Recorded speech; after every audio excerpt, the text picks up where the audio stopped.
No entiendo por qué mi esposo me dejó si solo le di un beso a un compañero de trabajo. Nunca pensé que mi vida pudiera derrumbarse por 5 segundos. 5 segundos capturados en un ángulo terrible, sin contexto, sin sonido, sin explicación. Un beso que no busqué, que no deseé, que no correspondí. Un beso que llegó en el peor momento posible y grabado por la persona menos indicada. Un beso que terminó en manos de mi esposo. Un beso que desde entonces parece repetirse cada vez que cierro los ojos. Pero antes de ese segundo que cambió todo, había una historia. La mía, la de Diego, la de lo que éramos, lo que fuimos y lo que dejamos de ser sin darnos cuenta. Y quizá, si cuento cómo empezó todo, alguien allá afuera pueda entender cómo algo tan pequeño puede romper algo tan grande. O cómo lo que parece pequeño, en realidad es un síntoma de algo mucho más profundo. 1. La primera vez que lo vi tenía 22 años cuando conocí a Diego. Recuerdo exactamente la escena porque siempre tuve la sensación de que la vida me lo puso enfrente justo cuando necesitaba estabilidad.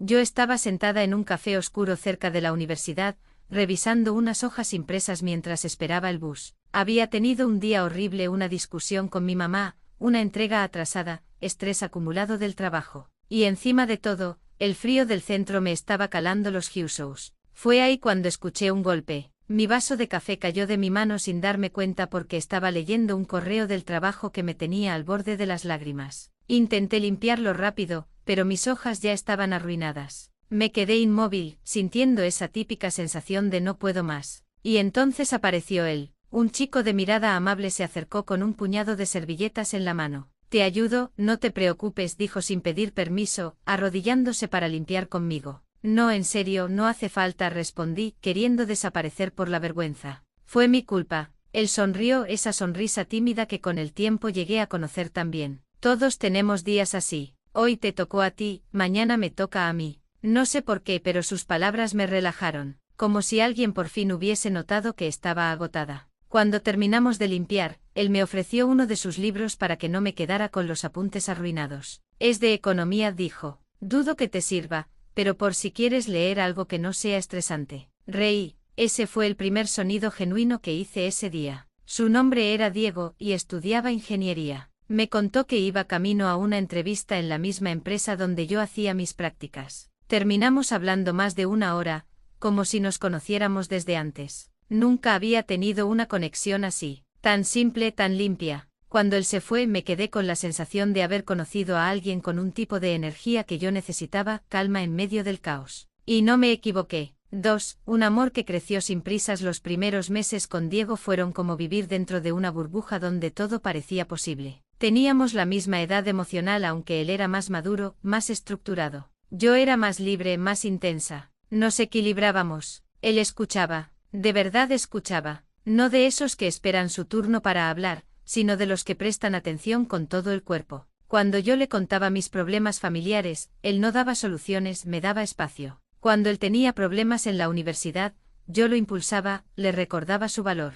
Nos enamoramos sin dramatismos, sin juegos, sin esa tensión tóxica que veo en muchas parejas jóvenes. Era un amor tranquilo, de esos que se construyen paso a paso. Al año y medio nos mudamos juntos. Al segundo año estábamos comprometidos. Al tercero nos casamos. Fue el día más feliz de mi vida. ¿Y el suyo? Diego lloró tanto en la ceremonia que mi abuela dijo que ese hombre sí la quiere de verdad. Y realmente lo hacía. 3. La llegada de Samuel, la llegada de la rutina. En 2018 nació Samuel, nuestro primer hijo. Allí cambió todo, aunque no lo notamos en el momento. Cambió nuestro tiempo, nuestro nivel de energía, nuestras prioridades, la forma en que nos hablábamos y hasta la forma en que nos mirábamos. No porque dejáramos de amarnos, sino porque la vida se volvió más densa. Los primeros meses fueron un desafío monumental. Diego trabajaba 10 horas diarias, yo estaba terminando la universidad, había noches sin dormir, pañales, preocupaciones médicas. Y sin darnos cuenta, dejamos de ser pareja para convertirnos en padres. No nos resentíamos, pero nos perdíamos un poco cada día. En 2021 nació Luciana. Y si bien fue una bendición tener otro bebé, también fue un golpe más para nuestra energía emocional. Yo trabajaba desde casa, él había sido ascendido, los dos estábamos cansados todo el tiempo. El amor seguía ahí, solo que ya no teníamos cómo demostrarlo. «Estamos bien», decía siempre Diego. «Sí, estamos bien», respondía yo, pero no hablábamos de lo que no estaba bien: la falta de tiempo, la falta de intimidad, la falta de detalles, la falta de conversaciones profundas. Nuestros días eran casi idénticos. Despertar, preparar a los niños, trabajar, cocinar, dormir, repetir. La rutina no destruye de golpe, erosiona, lentamente, silenciosamente. Cuando te das cuenta, ya hay grietas por todas partes. 4. El trabajo, mi escape involuntario. El trabajo se convirtió en el único espacio donde podía ser María, y no solo mamá, esposa, empleada, administradora del hogar. En 2023 me ascendieron, lo cual significaba más responsabilidades, pero también más reconocimiento. Me hacía sentir útil, vista, valorada. Y fue ahí donde conocí a Andrés. Andrés llegó a la empresa como un torbellino. Simpático, carismático, de energía contagiosa. Tenía 30 años pero actuaba como alguien que recién había descubierto la adultez. No era tan maduro como Diego ni tan estable, pero sabía hablar. Sabía hacer reír.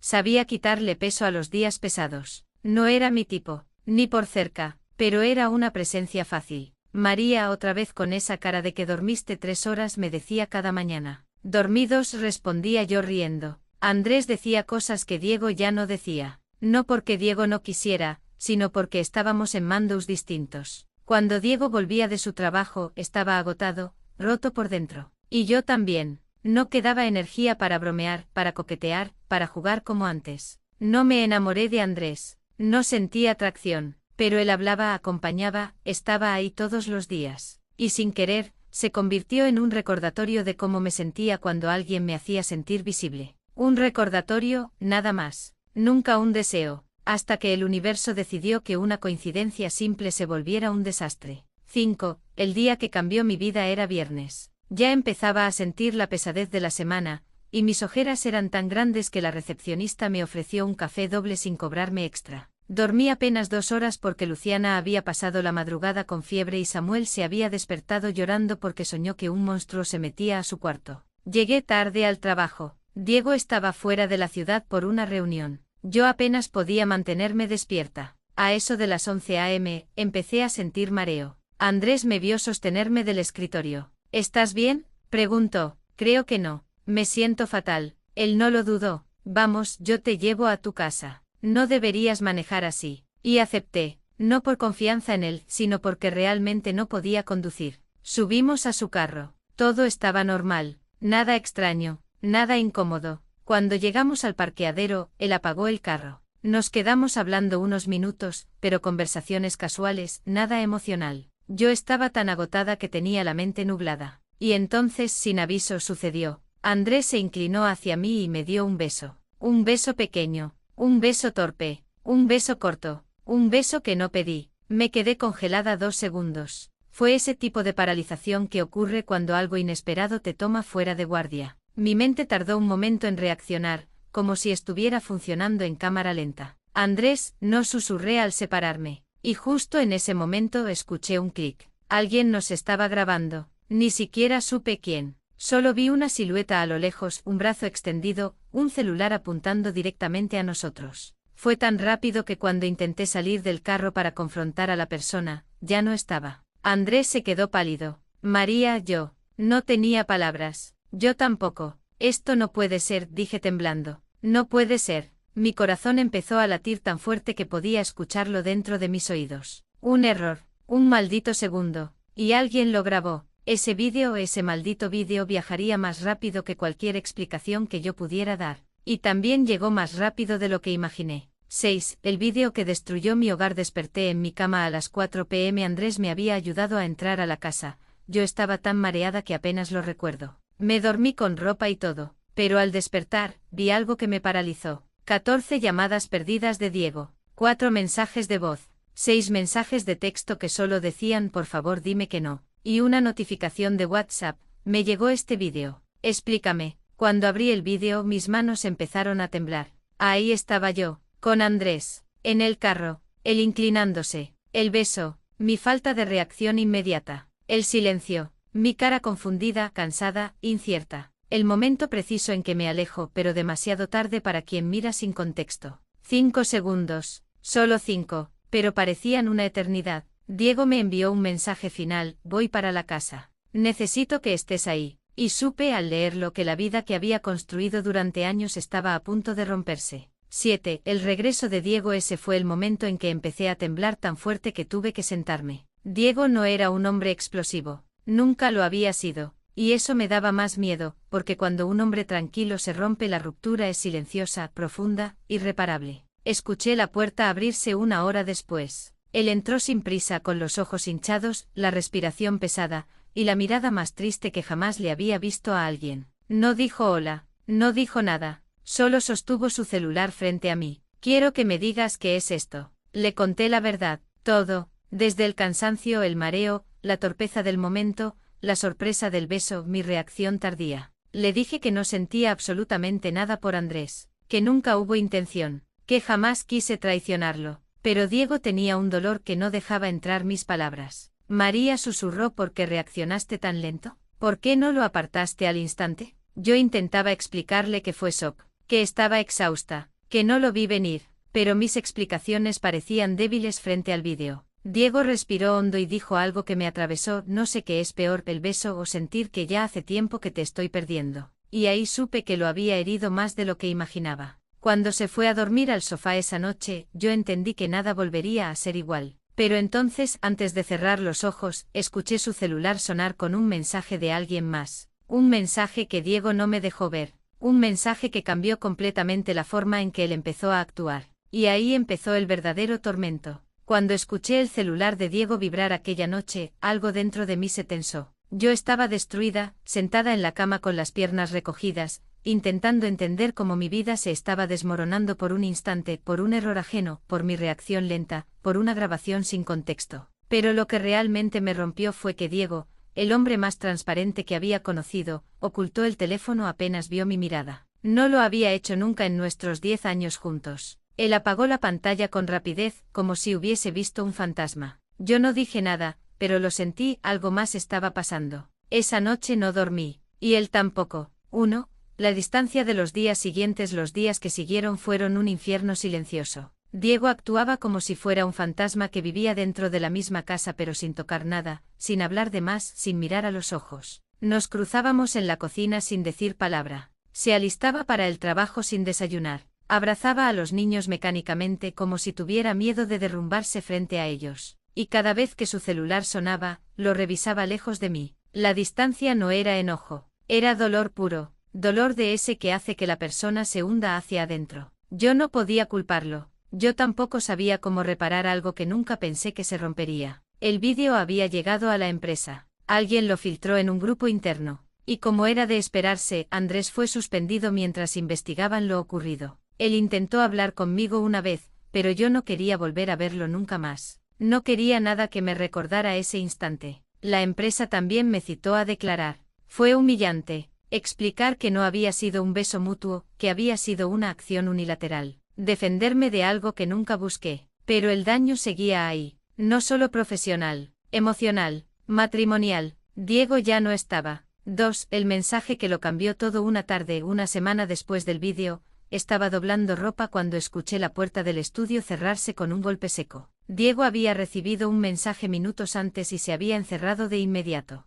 Me acerqué sin intención de espiar, pero la puerta no cerró completamente. Lo escuché respirar fuerte como cuando uno intenta contener el llanto. Y entonces lo escuché decir: sí, yo también recibí el vídeo, pero no puedo creer que ella, susurró con la voz quebrada. Sí, mamá, sí, estoy seguro. Era su mamá. Una mujer que nunca estuvo de acuerdo con nuestra relación porque decía que yo era muy emocional, muy impulsiva, muy libre. Diego siempre había sabido balancear su vida entre su mamá y yo, pero ahora, con el dolor fresco, con la traición mal interpretada, su madre estaba aprovechando para sembrar más dudas. No, mamá, no sé si aún la amo, dijo de repente. Esas palabras me hicieron temblar tanto que me apoyé en la pared para no caer. No sé si aún la amo. Esa frase perforó todo lo que yo creía indestructible. Su mamá le respondió algo, no escuché el contenido, pero lo suficiente para que él se derrumbara. Escuché su llanto, un llanto que yo conocía, de dolor profundo, de decepción mezclada con amor que se muere. Ahí entendí que no había nada más que yo pudiera decir para explicarme, porque él no estaba luchando contra el vídeo, estaba luchando contra la idea de perder lo que habíamos sido. Y quizá ya lo había perdido. 3. La conversación que definió todo esa noche. Después de acostar a los niños, me senté en la sala. Esperé a que Diego bajara. Cuando lo hizo tenía los ojos enrojecidos, las manos temblorosas. No sabía si quería hablar o no, pero tenía que hacerlo. Necesitábamos un cierre, aunque no fuera feliz. Diego, susurré, por favor, escúchame. Él se sentó en el sofá frente a mí, dejando un vacío enorme entre nosotros. Ya escuché suficiente, respondió con la voz apagada. He visto el vídeo 1000 veces. Me sé cada cuadro, pero cada vez que lo veo siento que no te reconozco. Yo asentí, tragué saliva. Yo tampoco me reconozco, dije. Me perdí en la rutina, en los niños, en mis responsabilidades. Me perdí a mí misma, Diego. No fue por falta de amor, te lo juro. Él bajó la mirada. ¿Lo amabas? Susurró. No, respondí desesperada. Jamás. No siento nada por él. Nunca sentí nada. Solo fue un error. Un error de él. Un error mío por no reaccionar a tiempo. Estaba agotada. No pensé. No procesé. Diego soltó un suspiro que parecía un grito sofocado. ¿Y yo? Preguntó. ¿Pensaste en mí en ese momento? No supe qué responder, porque la verdad cruda era esta. No tuve tiempo de pensar en nadie. Ni en él, ni en mí misma. Solo ocurrió. No quiero justificarme, dije finalmente. Solo quiero que sepas que no hubo intención. Que nunca quise lastimarte. Diego me miró con ojos tan tristes que parecían de otra persona. Estoy cansado, María susurró. Cansado de sentir que te estoy perdiendo desde hace meses. Ese beso solo fue la confirmación. Pero no es cierto, dije llorando. No me has perdido. Todavía estoy aquí. Yo no, respondió él con la voz quebrándose. Yo ya no estoy aquí. Esa frase fue el verdadero final. 4. La decisión inevitable. Al día siguiente, Diego salió temprano con su abogado. No me lo dijo, pero lo supe. Y cuando regresó, llevaba un sobre amarillo en la mano. Cuando lo puso sobre la mesa, sentí que el mundo se me hacía pequeño. Es la propuesta preliminar de divorcio, dijo con frialdad profesional. Falta que tú la revises con tu abogado. Yo me quedé en shock. ¿Divorcio? Susurré. ¿Así, tan rápido? Él no me miró. No voy a alargar más esto. No quiero seguir viviendo con resentimientos. No quiero que los niños crezcan viendo a sus padres llenos de tensión. Y no puedo perdonar lo que pasó. No ahora. No sé si algún día. El silencio que siguió fue insoportable. Diego continuó, te voy a dejar la casa. También te dejaré mi parte del carro. El ahorro conjunto para la educación de los niños lo dividiremos en cuentas separadas y el resto podemos hablarlo. Hablaba como un extraño, como un funcionario que lee un informe, no como el hombre que me prometió amor eterno mirando al altar, no como el padre de mis hijos, no como mi compañero de tantos años. ¿Nos vamos a destruir así? Pregunté entre lágrimas. ¿De verdad? Diego cerró los ojos. María, todo se destruyó desde el momento en que dejaste que otro hombre cruzara un límite. Tal vez no fue intencional, tal vez fue cansancio, pero pasó, y yo ya no puedo hacer como si no hubiera pasado. Y entonces, sin más, se fue. 5. En divorcio de billete. Las semanas que siguieron fueron un caos legal y emocional. Yo contraté a una abogada porque no quería quedar desprotegida económicamente. Aunque Diego era un buen hombre, la influencia de su mamá, su dolor, y algunos familiares comenzaron a presionarlo para que no me dejara con todo. Él también contrató un abogado diferente al primero. Y las conversaciones dejaron de ser entre nosotros y pasaron a ser entre terceros. Era un divorcio de billete literalmente. Los papeles se llenaron de cifras, porcentajes, bienes, cuentas, deudas, porcentajes de custodia, porcentajes de manutención. Yo me sentía como si mi vida se hubiera convertido en una operación matemática. El apartamento tiene un valor comercial de. Ella se queda con los muebles. El vehículo queda a nombre de. Las cuentas conjuntas se liquidan. La pensión alimenticia será de. Los niños estarán la mitad del mes allá y la otra mitad acá. Diego estaba actuando desde el dolor, no desde la maldad, pero el dinero, ese enemigo silencioso, convirtió todo en un campo de batalla. Familiares opinando, abogados negociando, vecinos murmurando, y yo tratando de sobrevivir. En una de esas reuniones, su abogado llegó a proponer que yo debía compensarle económicamente por haber deteriorado la relación. Era absurdo, era injusto, era hiriente. Mi abogada casi se levanta de la mesa indignada. Lo que usted propone es profundamente inapropiado, respondió con firmeza. No existe prueba de infidelidad, ni de daño económico, ni de perjuicio patrimonial. Estamos hablando de un beso no correspondido captado en vídeo. Nada más. Diego se quedó callado. Sabía que era ridículo, pero permitió que se dijera. Permitirlo ya era suficiente para lastimarme. Yo lloré esa noche como nunca en mi vida. No lloraba por el dinero. Lloraba por ver al hombre que amé sentado al otro lado de una mesa como si fuéramos enemigos. 6. La última conversación el día de la firma final. Diego llegó tarde. Se veía delgado, agotado, con barba de varios días. Yo también estaba rota. Ambos llegamos destruidos al final. Antes de entrar a la oficina del notario, él me pidió hablar afuera. No quiero terminar esto así, me dijo. Yo tenía los ojos hinchados. Entonces, ¿por qué lo haces? Él respiró hondo. Porque no puedo vivir con la duda. No puedo vivir imaginando que ya no soy suficiente para ti. No puedo acostarme cada noche pensando en ese vídeo. No puedo seguir sintiendo este dolor en el pecho cada vez que cierro los ojos. Yo asentí, aunque mi corazón gritaba. Y lo que sí puedo, continuó, es asegurar que nuestros hijos tengan todo, que no les falte nada, que nos vean ser adultos, no enemigos. Me miró con lágrimas contenidas. Te amé, María, con todo lo que soy, pero ya no puedo seguir. Y esas fueron sus últimas palabras como mi esposo. En la notaría, ambos firmamos. Firmamos como quien firma un acta de defunción. La muerte de lo que fuimos. Yo temblé al estampar mi nombre. Él también. Cuando salimos, él subió a un taxi. Yo me fui caminando. Y aunque suene cliché, sentí que con cada paso dejaba atrás una versión de mí que ya no volvería.